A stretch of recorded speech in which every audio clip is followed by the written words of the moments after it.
देख रहे हैं आजकल भारत। मैं हूं अशोक। अभी सीवान में भारतीय चिकित्सा पद्धति राष्ट्रीय आयुष मंत्रालय एवं बिहार सरकार के अनुमोदन के पश्चात दयानंद आयुर्वेदिक मेडिकल कॉलेज के प्राचार्य पद पर डॉक्टर प्रजापति त्रिपाठी की विशेष परिस्थितियों में 3 वर्षों के सेवा विस्तार के पश्चात लगातार सीवान में हो रहे विरोध और समर्थन के बीच प्रजापति डॉक्टर त्रिपाठी और कॉलेज के शासी निकाय के सचिव संजय पांडे द्वारा एक प्रेस वार्ता का आयोजन किया गया है। हम आपको सीधे ले चलते हैं प्रेस वार्ता स्थल, जहां अपने 2 दशक के अनुभव और यहां प्राचार्य का दायित्व मिलने के बाद के अपने भविष्य की योजनाओं के बारे में प्रेस वार्ता में डॉक्टर प्रजापति त्रिपाठी बताएंगे। कैमरामैन इमरान साथ मैं अशोक कुमार पांडे। आज किया गया है, इसके पूर्व मैं थोड़ा पीछे जाना चाहता हूँ कि मैं बता दूँ कि यह महाविद्यालय 1973 में प्रारंभ हुआ था। 1976 में विश्वविद्यालय ने इसे स्थायी संबद्धता दी थी और यह विद्यालय जो है वो बिहार विश्वविद्यालय अधिनियम 1976 की धारा 60 के तहत गठित शासी निकाय के द्वारा यह महाविद्यालय का संचालन होता है। इसमें 7 मेंबर्स होते हैं, एसडीओ साहब भी हैं, प्रतिनिधि होते हैं, शिक्षक प्रतिनिधि होते हैं, प्रिंसिपल होते हैं और दोनों मेंबर होते हैं। 7 मेंबर इन्हीं के देख रेख में यह महाविद्यालय चल रहा है। अभी विगत 1980 से मैं इस महाविद्यालय में व्याख्याता के रूप में नियुक्त हुआ, प्रमोशन पा करके रीडर हुआ, प्रोफेसर हुआ और 1990 में विश्वविद्यालय के निर्देश के आलोक में फ्रेश एडवर्टीजमेंट किया गया। उस एडवर्टीजमेंट के आधार पर मैं यहाँ प्राचार्य पद पर नियुक्त हुआ और 1990 से अब तक मैं प्राचार्य के पद पर कार्यरत हूँ। और central council of Indian medicine एवं बिहार सरकार का जो नियम था, उस नियम के तहत 67 वर्ष 28 अप्रैल को हमारी पूरी हो रही थी, 28 फरवरी को पूरी हो रही थी। उसके पूर्व ही सितंबर में एक शासी निकाय की बैठक हुई, जिसमें हमारे माननीय सभी सदस्यों का यह एक विचार आया कि महाविद्यालय की जो इतनी प्रगति हुई है आपकी देख रेख में और जो विकास हुआ है, अभी आपकी आवश्यकता इस महाविद्यालय को है। तो हमारे माननीय अध्यक्ष महोदय भी, हमारे सचिव महोदय भी, अन्य सदस्य ने भी इसका समर्थन किया कि नहीं अभी की आवश्यकता है। तो इस नियम के तहत एसडीओ साहब ने एक नियम दिया बिहार सरकार का। बिहार सरकार में ऐसा नियम है कि अगर सरकार चाहती है किसी पदाधिकारी की आवश्यकता उसको है तो 3 साल का एक्सटेंशन, तीनों तरह की बात है, 1 साल का, 2 साल का, 3 साल का दे सकता है, काम की समीक्षा करते हैं। उसी नियम को हमारे शासी निकाय की बैठक में प्रस्तुत किया गया। हमारे सभी माननीय सदस्यों ने उसका अवलोकन किया और सबों ने सर्वसम्मति से हमारे एक्सटेंशन के लिए, सेवा विस्तार के लिए निर्णय लिया। और निर्णय लेने के बाद इस चीज़ को हमारे सचिव महोदय के द्वारा राज्य सरकार को लिखा गया। राज्य सरकार ने भारत सरकार जो NCISM का गठन हुआ है, जो डायरेक्ट भारत सरकार के अंतर्गत है, वहाँ लिखा। फिर उस चीज़ को हमारे सेक्रेटरी साहब ने अध्यक्ष चेयरमैन को भी लिखा NCISM को, और इसमें काफ़ी लोगों का विरोध भी हुआ। डायरेक्ट कंप्लेन भी किया कि गलत हो रहा है, नहीं होना चाहिए।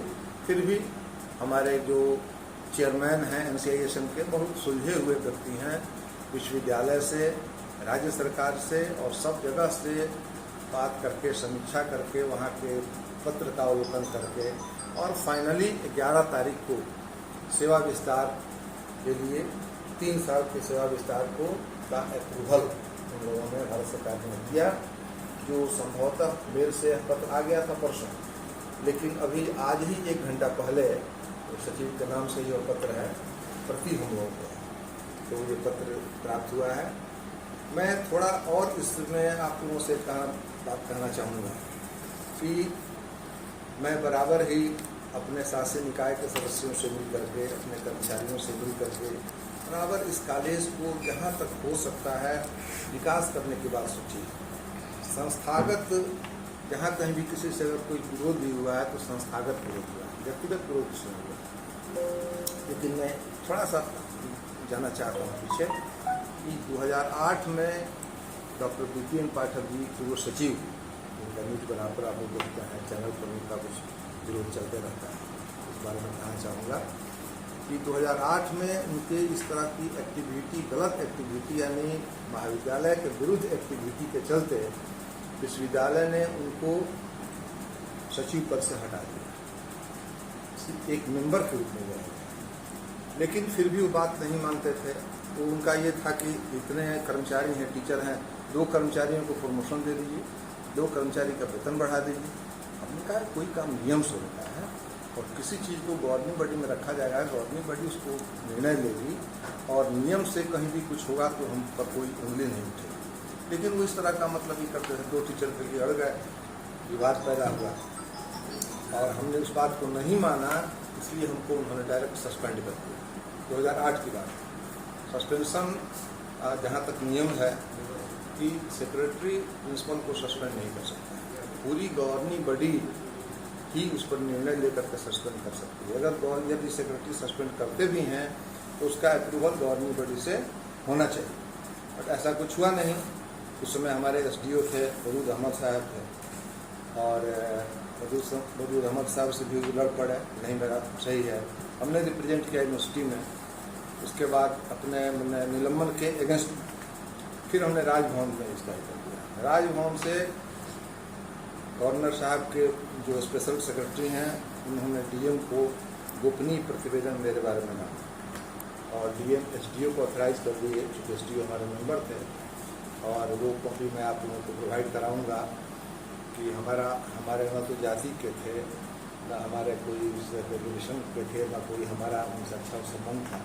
एक SDO थे, लेकिन उन्होंने जो रिपोर्ट मेरे बारे में दिया मैं सोच भी नहीं सकता था, कहीं से पूछ के दिया हूँ, लिखा हूँ। उन्होंने इतना बढ़िया रिपोर्ट दिया था और उस रिपोर्ट के आधार पर राजभवन नेक्स्ट डे हमारे सस्पेंशन को वैकेट कर दिया और स्पेशल उन्होंने ऑर्डर दिया कि डॉक्टर त्रिपाठी पूर्व की भांति प्राचार्य बने रहेंगे। तो ये मामला हुआ। इस बीच में एक और घटना मैं आप लोगों को बता दूं कि 2008 में ही 1.5 लाख रुपया मिट्टी भराने के लिए निकाला गया। ये काफ़ी गड्ढा था यहाँ पर, मिट्टी भराने के लिए निकाला गया, बड़े बाबू के नाम पर एडवांस किया गया। और चूँकि हमारे पूर्व सचिव महोदय का भी मकान बन रहा था, गुड फेथ में उन्होंने कहा बड़ा बाबू से, बड़ा कुछ पैसे की हमको आवश्यकता है, मिट्टी वाला पैसा हमको दे दीजिए 50% और फिर मैं आपको लौटा दूँगा।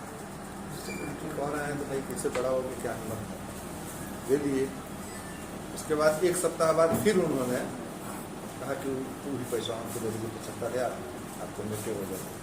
तब बड़ा बाबू हम लोगों से कहा, जो हमारे वरीय शिक्षक थे, डॉक्टर जोगिंदर पांडे थे, मनोज मिश्रा थे, बाबूलाल सिंह थे, मैं था, समस्त उन्होंने कहा कि सर ऐसी बात है, एक बार ले चुके हैं सेक्रेटरी, हम कैसे इनकार कर सकते हैं, बिना रटी को बोला। तो दोबारा यही हुआ कि हम लोग के सामने पैसा दिया, तो जानते थे। फिर उसके बाद वो पैसा नहीं दिए और उन्होंने आरोप लगा दिया यह 1.5 लाख रुपये की निकासी जो हुई थी वो प्राचार्य और बड़ा बाबू मिल करके कंप्लेन करके जा। तो बड़ा बाबू को हमने कहा कि भाई जब तो हम लोगों पर आ रहा है, इसलिए जो फैक्ट है उसको छुपाइए, आप कंप्लेन फाइल किए।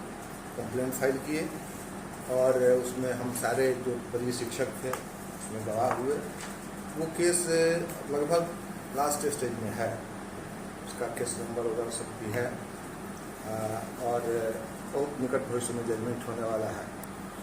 उनको जब ये पता लगा कि इस केस में हम बरी नहीं हो पाएंगे, इसमें फंस गए हैं, तो वे अनावश्यक रूप से इतना ज़्यादा कंप्लेन, महीने में 1-2 कंप्लेन DM के यहाँ, CS के यहाँ, आयुष मंत्रालय में, राज्य सरकार में, विश्वविद्यालय में वो बराबर कंप्लेन किया करते थे। उनकी कंप्लेन की प्रति एक अलमीरा है मेरे पास। और जब कंप्लेन करते थे उसमें भाषा का कोई ये नहीं था कि किस तरह की भाषा होनी चाहिए।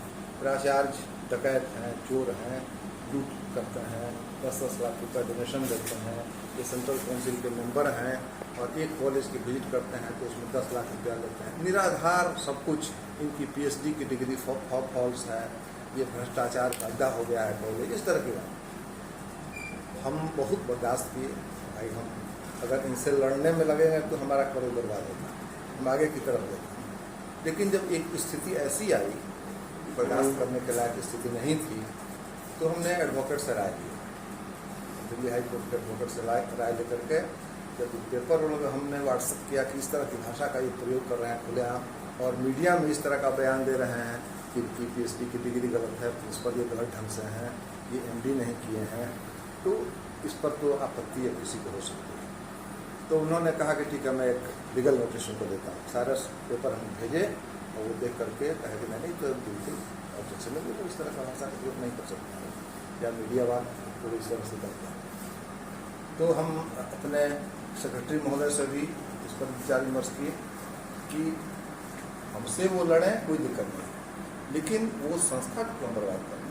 अब इस तरह का स्टेटमेंट कि इस कॉलेज में मात्र 2-3 टीचर आते हैं, अस्पताल में रोगी नहीं आते हैं, 5 रोगी आते हैं, 100 रोगी भराया जाता है, और जो शिक्षक नहीं आते हैं वो महीने में 1 दिन आते हैं और पूरी हाजिरी बनाते हैं और प्रिंसिपल को कमीशन देते हैं। ये स्टेटमेंट उनका एकदम ओपन था, इसमें कहीं कोई नहीं।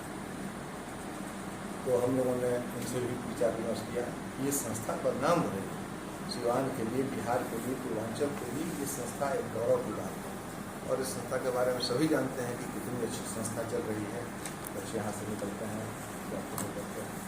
तो हमारे कमेटी के लोगों की सहमति बनी, और हमने भी इस करके 2 करोड़ रुपये की मानहानि का मुकदमा हम लोगों ने कर दिया। और जब से हम मुकदमा किए और नोटिस उनके यहाँ सर्व हुआ, तब से स्टेटमेंट देना बंद कर दिया। अब कुछ स्टेटमेंट नहीं, उनको वकील कहा होगा कि भाई आप फंसे हुए, लेकिन कुछ मीडिया के माध्यम से, इलेक्ट्रॉनिक मीडिया के माध्यम से 2-3 चैनल कुछ इस तरह के हैं जिनको अपना प्रचार प्रसार देते हैं महाकाल का, और या कुछ पैसा ऐसा देते हैं जो हो तो करके, और उनके माध्यम से तरह तरह की बात। अभी सेवा विस्तार पर भी जो उन्होंने स्टेटमेंट दिलवाया था बहुत ऑब्जेक्शनेबल था, लेकिन हमने उसका महत्व नहीं दिया, उसका महत्व नहीं देना है कि वो तो एक्ट के अगेंस्ट है, ऐसे है वैसे है।